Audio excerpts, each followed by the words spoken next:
Pemirsa masih di IDX Season Closing dan selanjutnya kami akan mengajak Anda untuk menyimak topik pilihan yang berhasil dihimpun oleh tim redaksi kami. Di mana pasca komoditas emas mencetak rekor ke level 2.222 dolar Amerika per troy ounce, saham berbasis emas di Bursa Efek Indonesia menunjukkan geliatnya. Setelah kompak menghijau pada perdagangan Kamis di 21 Maret, saham-saham berbasis emas justru berbalik arah ke zona merah pada sesi pertama di perdagangan Jumat hari ini dengan pelemahan terbesar di saham MDKA dengan melemah di 2,08%.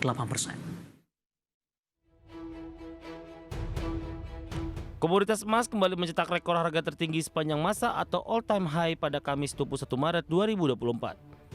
Harga emas dunia mencapai posisi tertingginya di level 2.222 US dollar per troy ounce. Penguatan harga emas terjadi seiring melemahnya dolar Amerika Serikat, sejalan dengan langkah The Federal Reserve yang mempertahankan suku bunga acuan di pertemuan FOMC bulan Maret 2024. Penguatan harga komoditas emas pada akhirnya berdampak positif pada emiten-emiten produsen emas dalam negeri. Pada perdagangan Kamis 21 Maret 2024, beberapa saham produsen emas turut mencatat kenaikan. Di antaranya saham Antam yang naik 2,41%, saham MDKA naik 6,19%. Saham ARCI menguat 3,53% dan saham Harta Dinata melonjak 6,74%. Meski demikian, penguatan saham emas tak konsisten hingga sesi 1 Jumat 22 Maret 2024. Saham-saham yang sehari sebelumnya menguat justru berbalik arah dengan mencatatkan pelemahan. Seperti Antam yang melemah 1,18%, saham MDKA turun 2,08%, saham ARCI terkoreksi 1,14%, dan saham Harta Dinata yang bergerak stagnan. Seiring sentimen harga emas yang mencetak rekor yang pada akhirnya berdampak pada pergerakan harga saham berbasis emas, kinerja fundamental dari sejumlah emiten tersebut menarik untuk diperhatikan, terutama terkait dengan prospek kinerja ke depannya.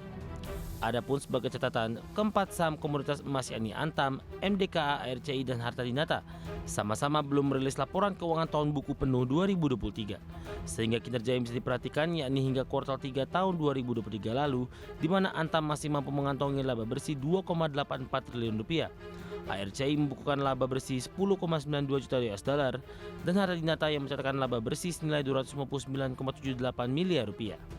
Sedangkan mereka Copper Gold hingga kuartal 3 2023 masih membukukan rugi bersih sebesar 23,77 juta US dollar.